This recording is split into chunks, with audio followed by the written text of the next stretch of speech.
I came home holding flowers, and my wife looked at them like I had brought proof of a crime. Madison was standing near the kitchen island in the house we had shared for 10 years. My wife, the woman I had spent 14 years loving, protecting, feeding, cleaning up after, making excuses for. I had rehearsed that moment the whole drive home. I pictured her seeing the bouquet and softening. I pictured her stepping into my arms, maybe crying, maybe saying she missed me too, maybe saying the break had scared her enough to remember that our marriage was worth saving. Instead, her face dropped. The flowers were big, almost too big.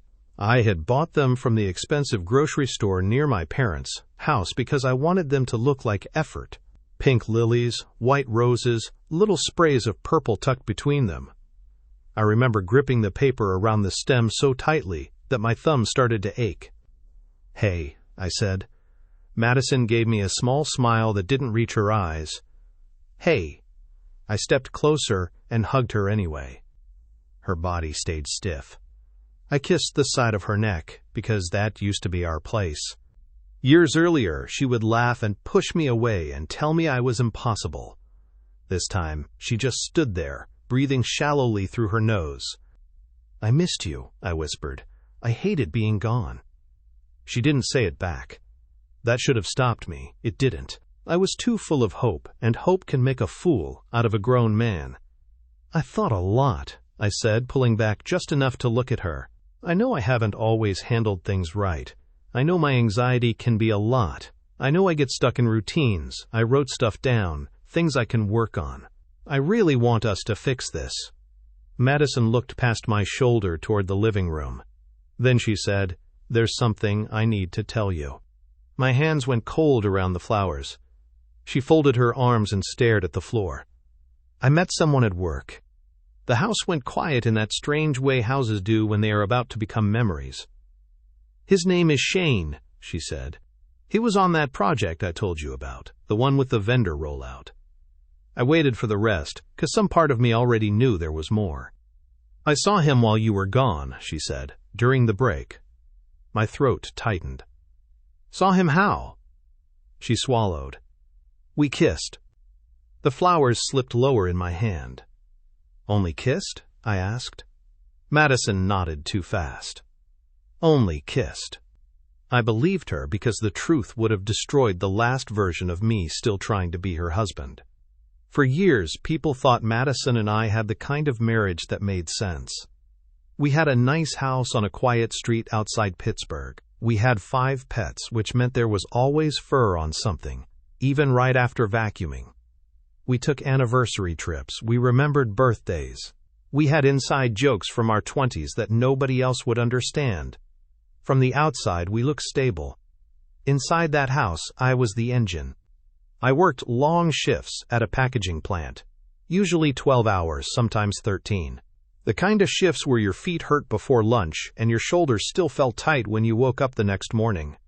But most days, I got home first. So I fed the pets. I washed the bowls. I loaded the dishwasher. I wiped down the counters. I checked what groceries were low. I started dinner. I switched the laundry. I picked up prescriptions, paper towels, pet food, coffee creamer, the shampoo Madison liked but never remembered to replace until the bottle was empty. Madison helped enough to say she helped.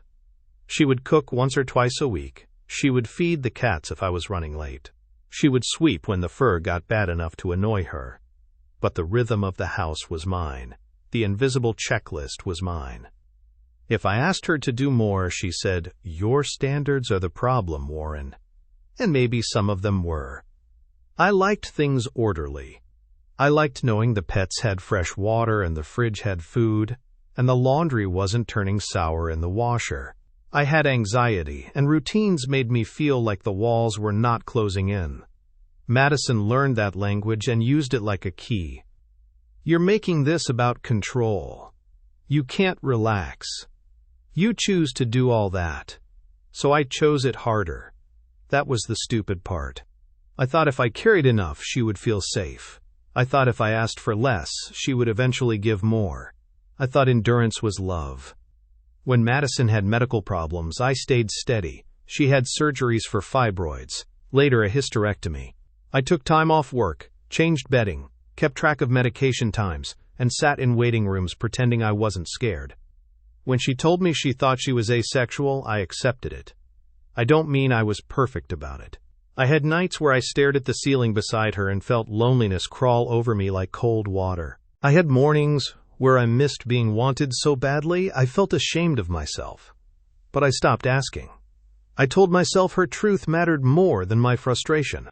I told myself love could live without touch. I told myself patience would be enough. Over time, patience became invisibility. Then, in January of 2025, Madison started a new job. It paid better, but it ate her alive. At first, I was proud of her. Madison was smart, but she could be sharp with people. She had a way of making small talk sound like a court hearing. So when she came home talking about Rebecca, a coworker she had bonded with, I was relieved. "Rebecca actually gets it," Madison said one night, dropping her bag on a dining chair. "That's good," I said. "I'm glad you have someone there." She smiled at her phone instead of at me. Soon, the job changed the whole house. Madison came home later, colder, more irritated. She would walk in, complain for 40 minutes about meetings and managers and people who didn't know what they were doing. I would listen with one hand in a sink full of dishes. If I said, "That sounds rough," she said I didn't understand. If I suggested boundaries, she said I was judging her. If I asked whether the job was worth what it was doing to her, she looked at me like I had slapped her. Meanwhile, the house kept waiting for me. The pets still needed food. The trash still filled. The fridge still emptied. Madison would come through the door at 7:30, see me cooking after a 13-hour shift, and sigh like I was in her way. The small humiliations were worse than the fights. A refused hug, a hand pulling away, an eye roll when I asked a normal question, a cold "what?" when all I had said was her name. The woman I loved was still living in my house, but she had started treating me like bad background noise. That spring, we took our 10th anniversary trip to England and Ireland. I thought the trip might save us. That sounds pathetic now, but I really believed it.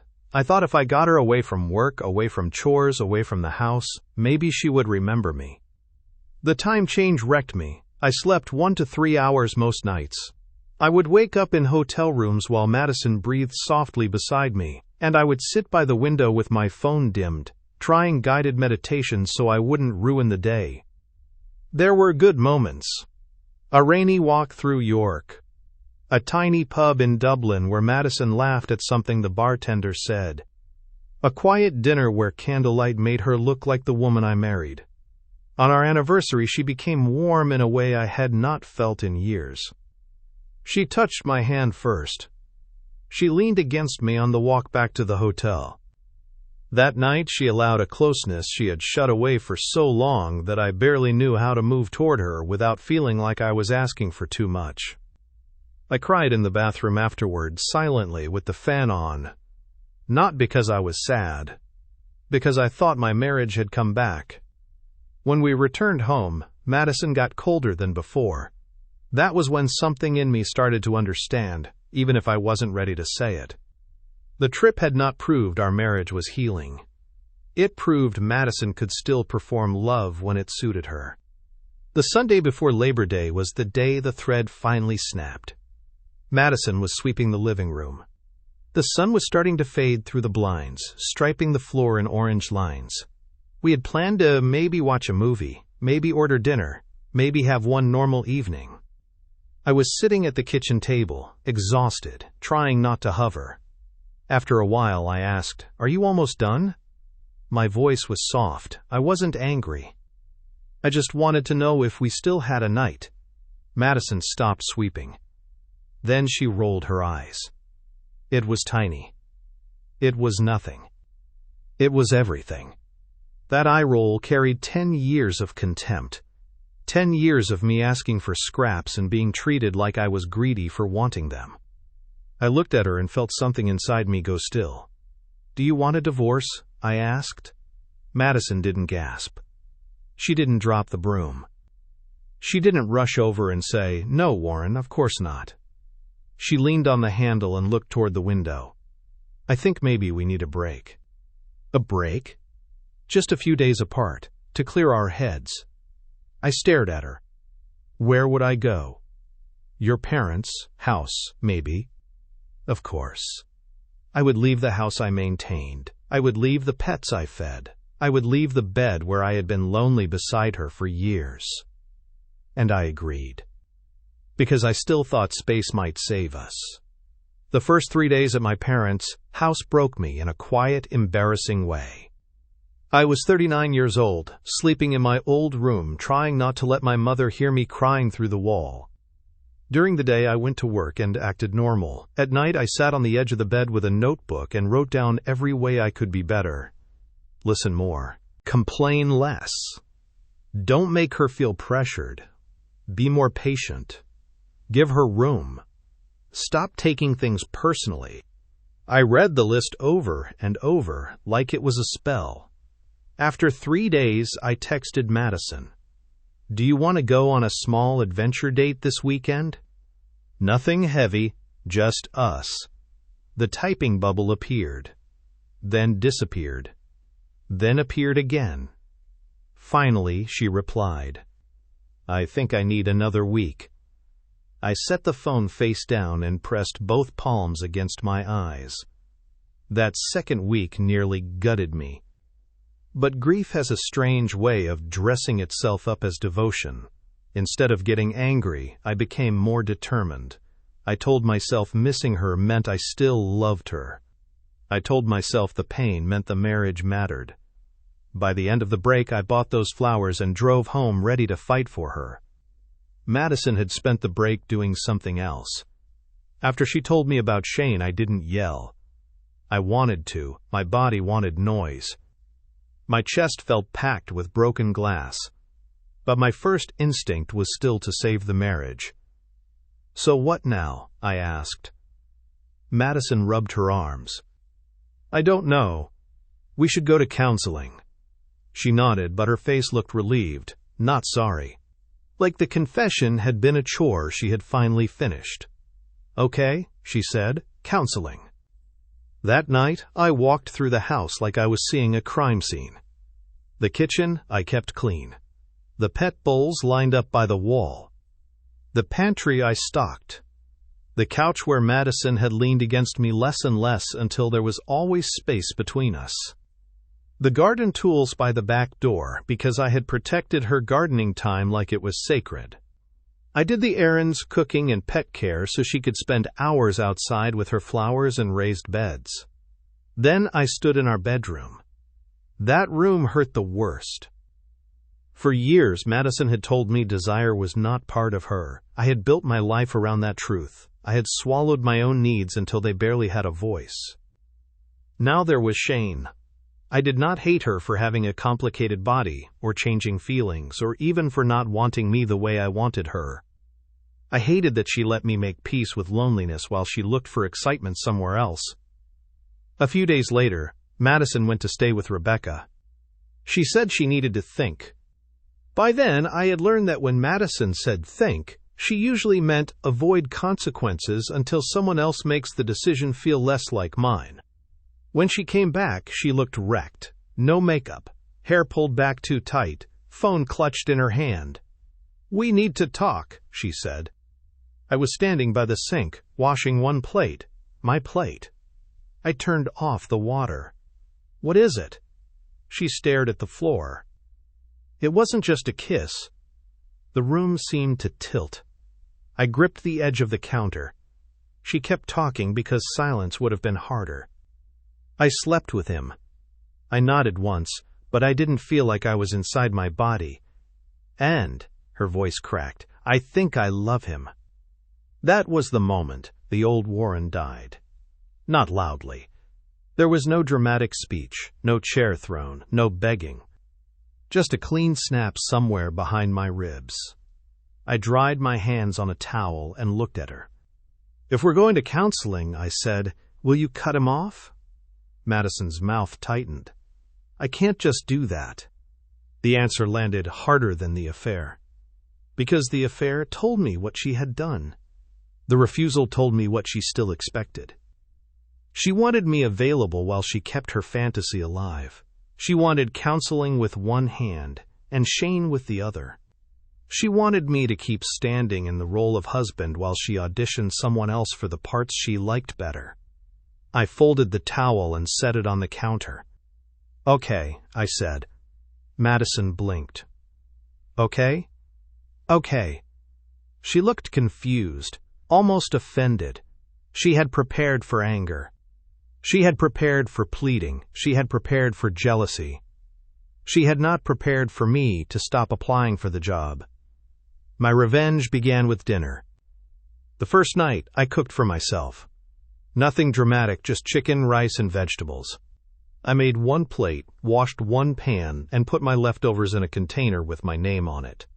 Madison came into the kitchen around 8. "Did you eat?" "Yeah." She opened the fridge. There were groceries in there, but not the things I usually bought for her comfort. No peach yogurt, no cold brew. No sliced mango, no expensive crackers she liked with cheese but never added to the list. She looked over at me. "Did you go shopping?" "For myself, yes." Her eyebrows pulled together. "That's how we're doing this?" I closed the container and put it away. "That's how I'm doing this." The next morning I fed the pets, because they had done nothing wrong, but I printed a schedule and taped it inside the pantry door. Dogs, morning food, evening food, water check. Cats, dry food, wet food, litter boxes. Vet appointments. Medication, grooming, expenses. At the bottom I wrote, "To be discussed through attorneys for custody and cost sharing."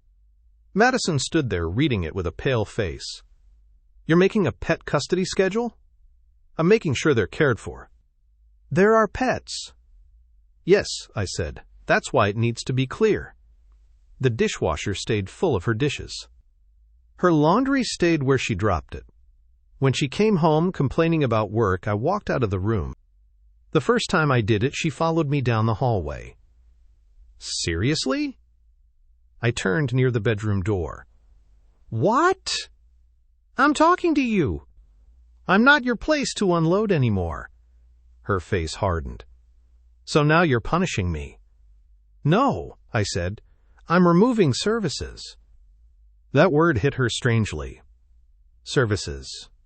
For years she had treated my love like a utility. Warm meals, clean floors, full fridge, fed pets, quiet listening, soft landings. Now the utility had shut off, and the house started showing her the bill. I met with a divorce attorney on a Thursday morning. The office smelled like coffee and printer paper. The attorney was a woman named Alana with silver glasses and a calm voice. I told her the facts without making myself sound noble. Married 10 years. Together 14. House. Joint account. 5 pets. Affair during separation. Possible counseling, but spouse refusing to end contact. Alana listened, took notes, and asked sharp questions that made the whole thing feel less like heartbreak and more like a structure being inspected after a fire. At the end, she said, "Do not drain accounts, do not hide money, do not threaten her, do not get cute with anything financial." "I don't want to do anything illegal," I said. "Good, then protect yourself cleanly." Following her advice, I opened a separate checking account. I moved exactly half of our liquid joint funds. I redirected my future paychecks there. I did not make a speech when I filed. I did not send Madison a paragraph. I did not tell her she would regret it. I just stopped acting like a husband to a woman who had already chosen someone else. Madison found out when the documents arrived. She stood in the kitchen holding the envelope, her hands shaking. "You filed?" "Yes." "We were supposed to go to counseling." "You refused to cut him off." "That's complicated." "No," I said. "It's simple. You just don't like what simple costs." She looked like she wanted to cry, but by then I no longer knew which tears were grief and which were fear. The next twist came from her job. I didn't go looking for it, I didn't call her company, I didn't expose her affair, I didn't need to. Madison's fantasy started collapsing under its own weight. Shane was not a regular employee. He had been brought in through a third-party vendor for a rushed project rollout. The kind of situation where everybody wants the work done yesterday, so people skip steps and call it efficiency. At first, Madison talked about him like he was brilliant. Then deadlines slipped. Files went missing. Meetings turned into arguments. A compliance issue popped up around access he should not have had. Someone reported that Madison had been covering for him, giving him unusual access, and spending company time with him. HR opened a review. That was when Shane's real history started crawling into the light.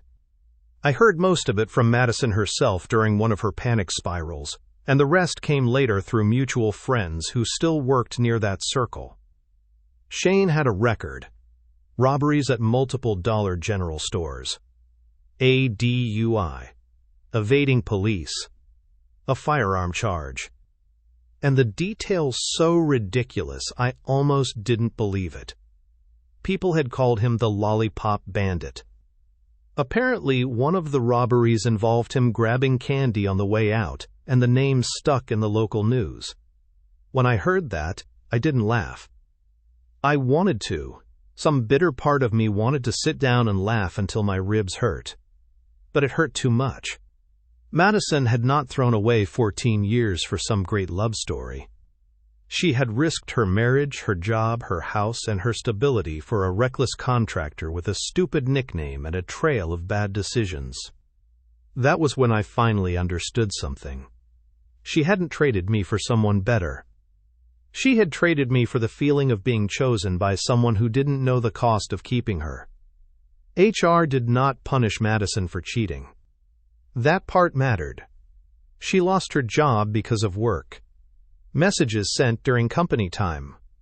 Misuse of vendor access. Covering missed deadlines. Lying when first questioned. Creating a conflict of interest around someone connected to her department. When she told me she had been let go, I was in the garage sorting boxes for the house sale. She stood in the doorway, face blotchy, arms wrapped around herself. They fired me. I paused with a stack of old camping gear in my hands. I'm sorry to hear that. She waited.